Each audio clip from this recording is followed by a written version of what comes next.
Hello everyone, happy Tuesday. So back with another episode of the Well Balanced series. Today I'm talking to Caitlin, who is on Instagram as Poised PT, and we're going to talk all about physical therapy, pelvic health, and also just strength training in general, specifically to women, and just how we can cater those goals to different stages of our lives. So I'm going to add her into this convo, and we'll get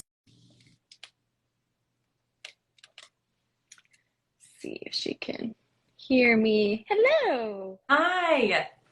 How are you? Good. I'm so happy to be here talking with you guys about this. Yeah, I appreciate you doing it. Are you at Stat Uh, Wellness right now?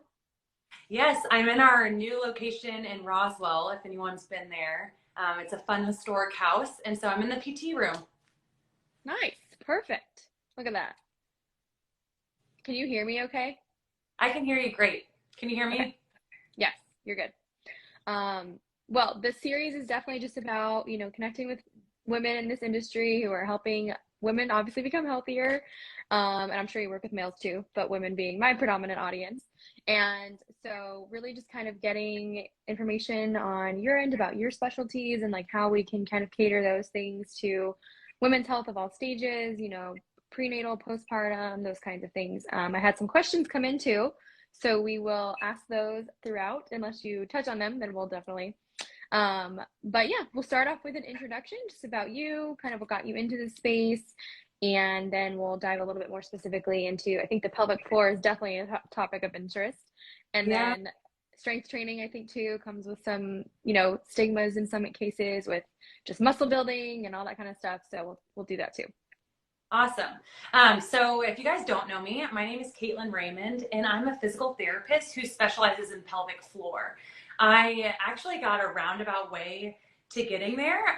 Before I even went to PT school, I didn't even really like to touch people or be touched. And so physical therapy is a very intimate, well, pelvic floor physical therapy is very intimate, but physical therapy in general is a lot of touching. So my family thought it was funny that I did that. But I just loved exercising and learning about the body. And then when I got out of PT school, I started doing my Pilates training. And they talked a lot about the pelvic floor. And in school, we spent 30 minutes talking about the pelvic floor in relation to pregnancy and postpartum only. And it was not very in depth. So when I started learning about it, how it's such a vital part of our core muscles in general, I was like, I want to learn more about this. So I did my first course. And I wasn't freaked out when I had to do an internal exam or have one done on me. So I was like, I think that this is a good field. I don't feel uncomfortable. And it's the most helpful thing. And almost every single person that comes into my office says, I wish I would have known. I wish I would have known this was a thing, or I wish I would have known more about it. And we'll get into all the details, but it's never too late to learn about your pelvic floor and start working on it. And it is skeletal muscle like anywhere else, so we can control it, we can lengthen it, we can strengthen it, and we can do all sorts of things, even just with our breath. So that's a little bit about my background. I work at Stat Wellness, which I know you just recently had Kristen on the podcast. She's actually my sister. And so I work here as a physical therapist and also the director of movement. So if you've ever been to Stat and come to our workout classes, I do the programming for those, and then I also help to manage the trainers and get things going in that sense too. So if you guys ever have anything that you want to see in that, you can always reach out to me with the programming. And if you guys are local to Atlanta, Stat Wellness is fabulous. So you should definitely go. Yes. I love the classes there, and the fact that you guys have stability and strength and stamina to kind of hit all bases and really, create that variety, but also personalized touch. So I really love that a lot. Yeah, we're actually launching a new style of class starting next week. And so we're doing a free class for anyone who wants to join. If you are in the Atlanta area and using the code STATWAY, you can come check us out. We're going to spend a lot more time thinking about our joints and tendon health and our breathing and bringing in our deep core into all of our classes, which is going to be really exciting. So I love that. That's awesome. Well, I think that what you do is super amazing. I don't know if this is just, I think physical therapy too, like you said, you don't know you need it until you need it, right? And so do you feel like most people I mean, obviously if they've been injured, but coming to either pelvic floor help or just physical therapy in general, kind of have this mindset behind whether it's not going to be helpful or they're wasting their money, and kind of like what do you do with that? Yeah, so there's a lot of physical therapists out there, and just like every profession, there's good and bad. So we're at Stat, a cash pay office, so we're fee for service, and so you do pay up front. And sometimes that's hard for people because they want to use their insurance. And unfortunately, with the insurance model, people have multiple patients at once, so you don't really get one-on-one attention, and it takes sometimes longer to feel better, or you might have had a bad experience. And so when people come to see me, they're usually like, oh, physical therapy doesn't work. I tried it. And so it's really important to kind of shop around and see who you connect with. And then I do think that in the future, as our like fitness industry is getting more knowledge and like credibility, and there's just like a lot more prevention focus out there, I do think I'm starting to see it more and more, but people are coming to PT in hopes of not injuring themselves. So I really feel like we are experts in movement. That's why we go to school. That's why we get our doctorates. And so it's a great place to come and just learn more about your body and learn if you have questions about like form.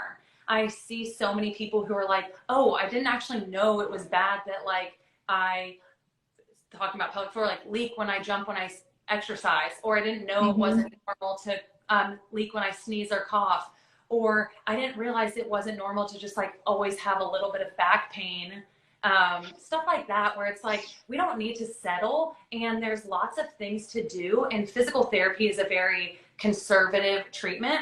And I always tell people, like, I think our society's still first reaction is go to an ortho specialist, Mm-hmm. because we want to go to our MD first always. But they're usually trained in surgery, and they want to do surgery because that's what they do. And so it's really nice to get your first look at a physical therapist, because we're going to think a little more conservative, rather than jumping into extremes, which is sadly a lot of people's stories. And then they still have pain afterwards, and they're wondering why. Right. I feel like it's definitely, I've heard both sides. It's really about finding that person that connects with you, but also really is able to create a protocol for you, and all that stuff is so important. So I think that that's awesome that you do that.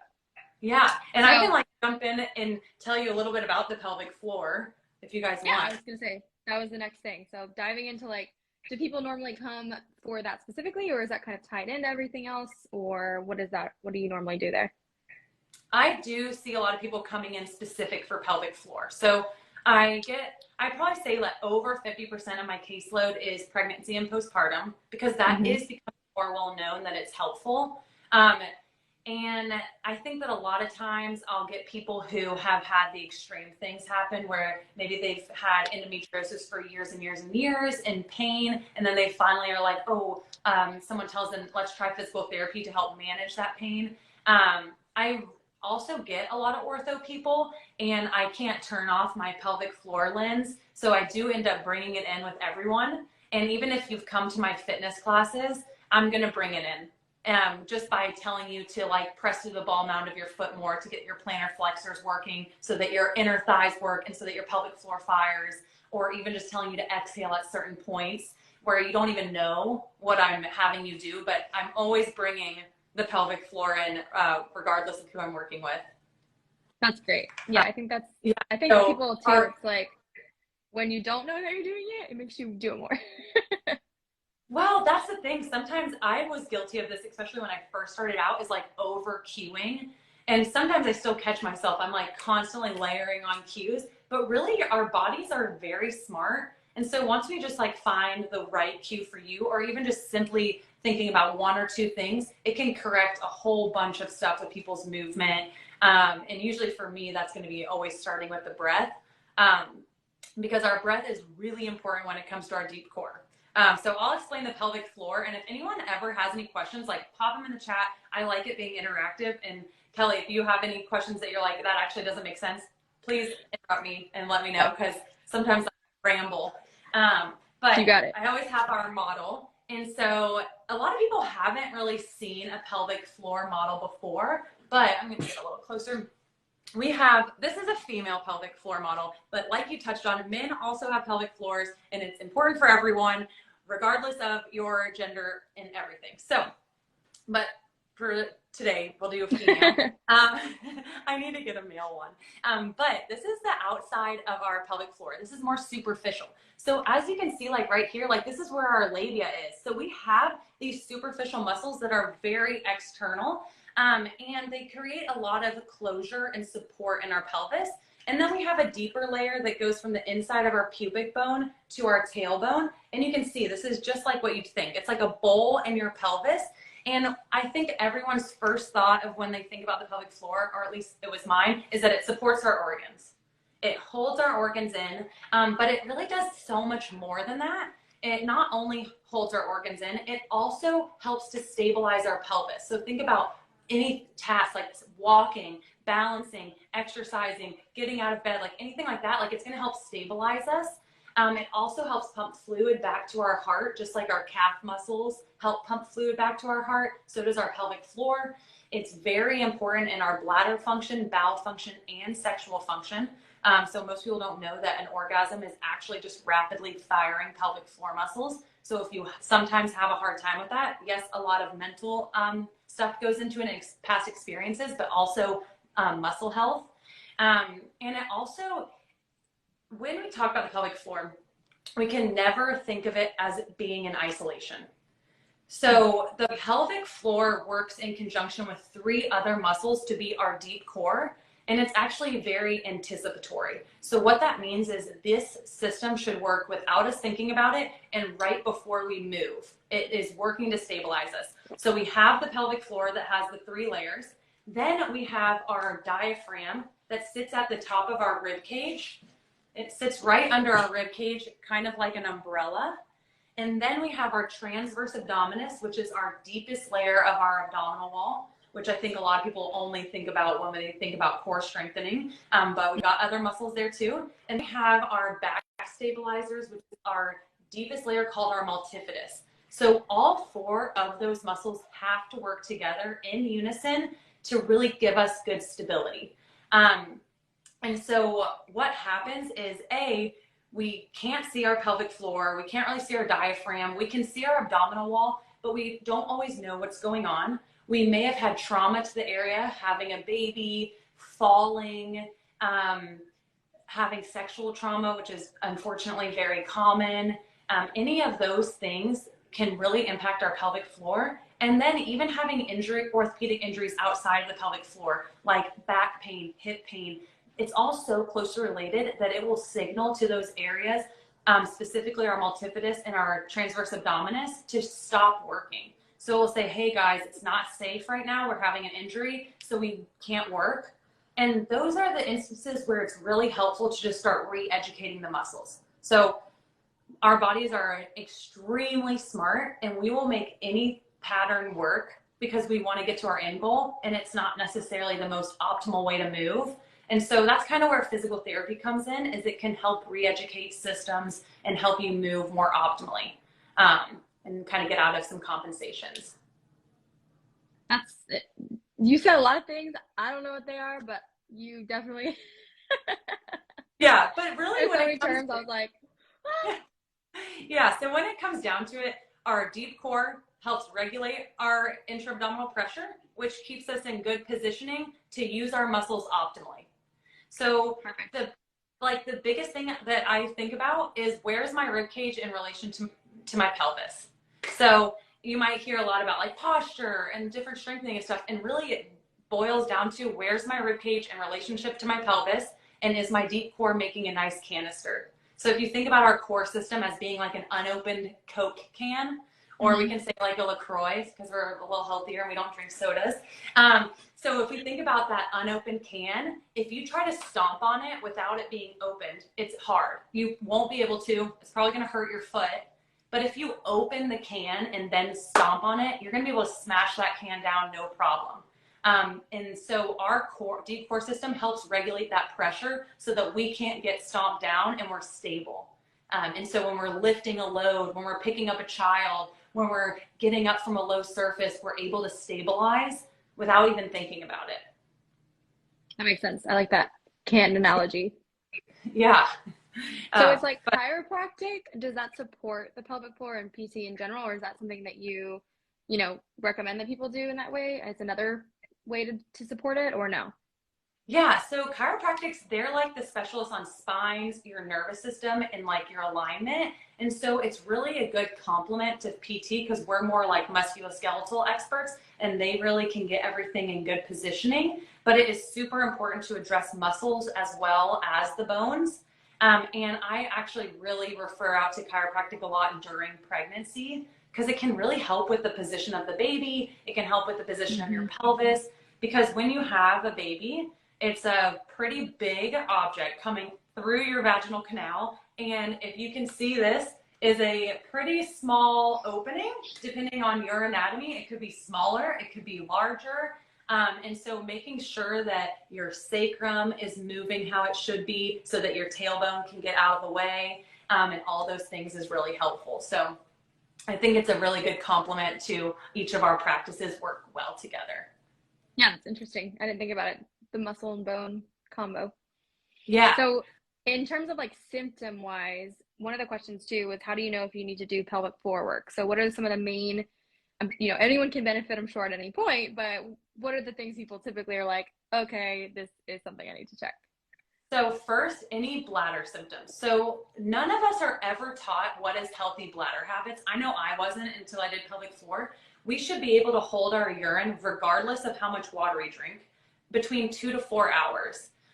There are such thing as bladder irritants, which is like a whole other topic, but it's the main ones are like carbonated beverage, alcohol, and caffeine. Those will have you going to the bathroom more often. But if you're going to the bathroom once an hour, or if you have urgency where you all of a sudden have an urge and you have to run to the bathroom or you think you're going to leak, pelvic floor dysfunction, if you're leaking at any point, even if you're like, it's only when my bladder is extremely full and I sneeze, still should be able to hold it, pelvic floor dysfunction. If you're waking up in the night to go to the bathroom more than one time, pelvic floor dysfunction, except for when you start getting over the age of 65 or you're pregnant, then you will. And then if you're constipated, a lot of times that can involve your pelvic floor, not only your gut health, but your pelvic floor. Having any pain in your pelvic area. So pain with tight clothes, pain with prolonged sitting, pain with intercourse, difficulty orgasming, all of those can be pelvic floor dysfunction.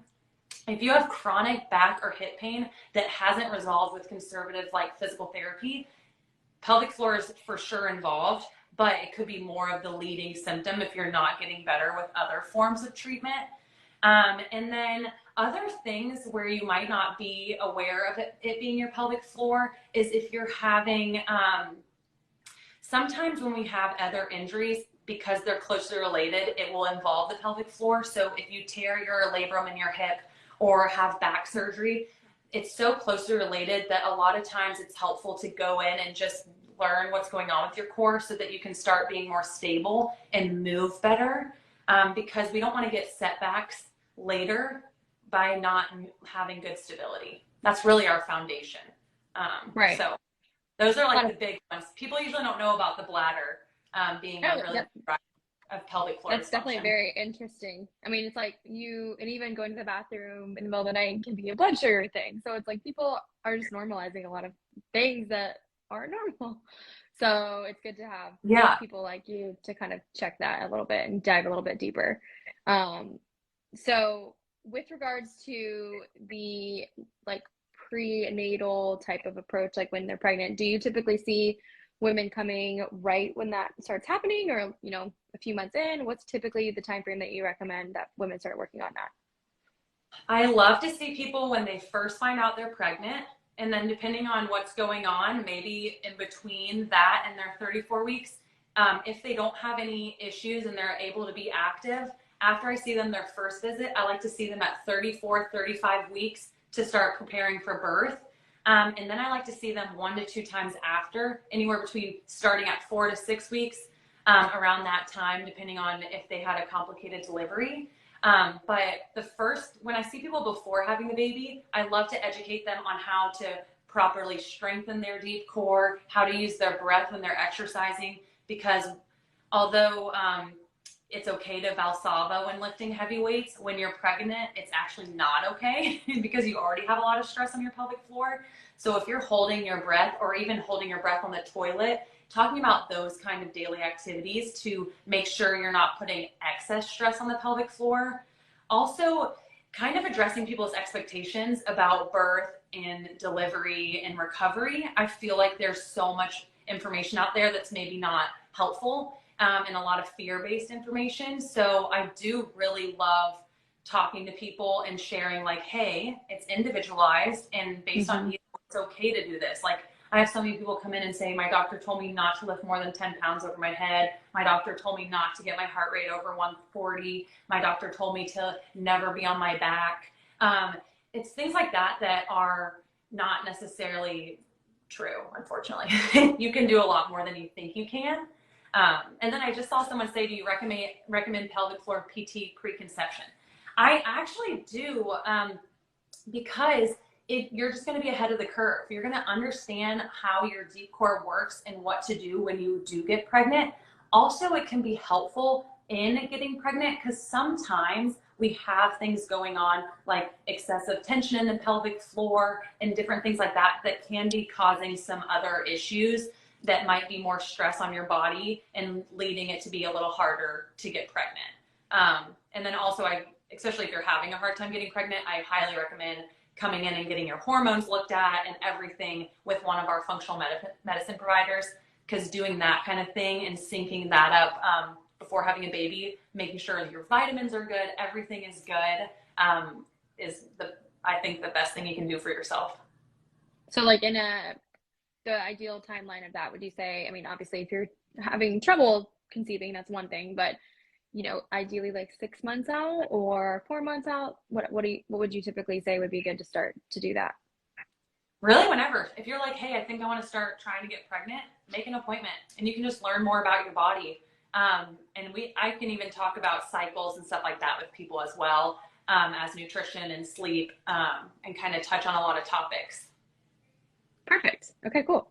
Okay, so kind of two that go back to back. So one is ways to relax your pelvic floor, and then the other one is ways or exercises in general to strengthen it, and that comes from like a general term and then specifically to prep for childbirth. So it's kind of a lot, so we can break it down. Yeah. So we'll go with relaxation first. Yeah, so there's usually two things that can be going on when we really simplify what's going on with your pelvic floor. One, you can have an injury to it and you have completely weak pelvic floor muscles and you can't fire them. And then the other thing that happens is that you have too much tension, and really symptoms for too much tension so that you need to relax it would be that frequency, urgency, leaking with coughing, sneezing, jumping. Most people think leakage is weakness. It is weakness, but it's because the muscles are too tight to do their job. So if you have a really contracted muscle and then you try to ask it to do its job, it can't. Like if I'm like, hey, contract your bicep more, you're like, I can't, it's at the end range. So just like your pelvic floor needs to hold the urine in and you jump, it's like, I can't hold it in, and that's when we have some leakage. So when we want to lengthen our pelvic floor, the best way to do it is through our breath. And so like I talked about, it's that deep core works together. So I'm going to stand up so you can see my abdomen. So here's my diaphragm, here's my pelvic floor. I think you guys can see my hands, hopefully. I'll move my pelvic floor up higher. This is my belly button. Pretend it's my pelvis. But when we take a deep breath in, our diaphragm contracts and comes down so our lungs can fill with air. And as that happens, our pressure regulates so our pelvic floor lengthens. And then when we exhale, our pelvic floor recoils back up, our diaphragm recoils back up. So it does this pistoning motion as we breathe. And so that's the best way to start getting some length and some relaxation in the pelvic floor. And so you can do that laying on your back, sitting. You can actually feel your perineum. I know it's kind of weird, but you can like sit on your hands and actually take a breath in and see if you're getting lengthening in your pelvic floor. And the most common thing that I see is people are really good at like breathing into their belly, but not necessarily using their diaphragm. It's so important that we get rib expansion. You want your rib cage to move out at 365 degrees because that means your diaphragm is working. and our diaphragm is what's going to cause our deep core to start working. So taking breaths to lengthen the pelvic floor is going to be helpful. Also, the back of the pelvic floor muscles are very closely related to our deep hip rotators. So when we're clenching our glutes are really tight in external rotation, if you're someone who's like, I constantly need to be stretching my hips, being in pigeon pose, doing all these things all the time, you probably have a lot of tension in your posterior pelvic floor too. So doing things like an inverted or rock back breathing, so being in a position like a child's pose or a puppy pose, where you can breathe. And it's a funny saying, but actually breathe into your butthole is really helpful. Yeah, you have to think about things like that to help get some tension to let go. And I find that people just have a hard time sensing that at first. So either having someone feel it, like what I do, like, or a pelvic floor physical therapist, can be really great biofeedback for you, or you can just start being more aware. Because when we start thinking about it and connecting those neurons in our brain, we'll start to feel it more. So I also like to think about when we inhale our sit bones separating, and that usually helps people feel it a little better, but it shouldn't feel forced. So that's really important in lengthening it. But in order to actually get stronger, for your next question, is you have to be able to lengthen your pelvic floor to strengthen it. So everyone needs to be able to feel that when they're breathing and take inhales and exhales so that we're getting that muscle to lengthen to strengthen. If I told you, let's strengthen our bicep, and I only had you contract this range, you'd be like, something's wrong with you. Like, this isn't helping anything. It like makes me feel tight. So same thing with our pelvic floor. We have to be able to lengthen it to strengthen it.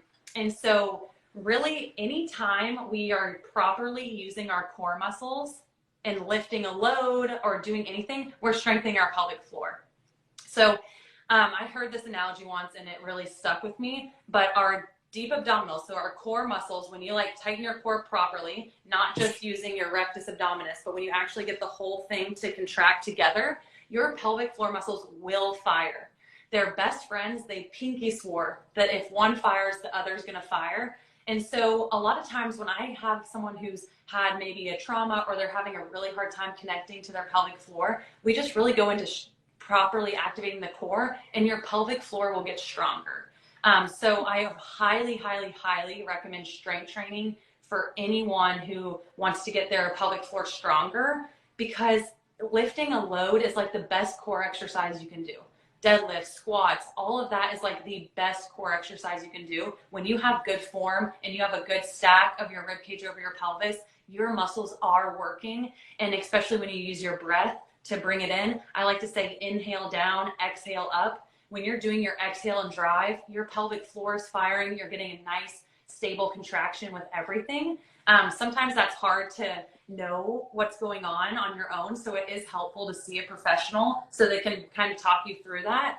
But that's the important thing. They kind of go together. We have to be able to lengthen to strengthen. And when you say in the question, get strong to prepare for childbirth, it is really important to be strong in your core so that when you have changes in your hormones, in your ligament laxity, so movement in your joints, because you're going to have more movement when you're pregnant, it is good to be strong and know how to use your pelvic floor. But when you actually have a baby, it is, I think our society thinks like, push it out. We got to be like really strong down there. But really we have to relax our pelvic floor muscles to make room for the baby to come out. And our uterus is the thing contracting.